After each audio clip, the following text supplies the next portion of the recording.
فتح کے بعد فارس بن ہاشم کو خبر ملی کہ دشمن اپنی آخری طاقت ایک خونی درے میں جمع کر رہا ہے۔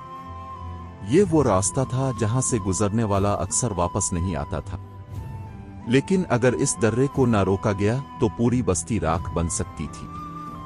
فارس جانتا تھا کہ یہ مشن زندگی اور موت کے درمیان ہے۔ اس نے اپنے لباس کو مضبوطی سے باندھا۔ اس کے سینے پر لکھا نام فارس اب صرف نام نہیں، عہد تھا۔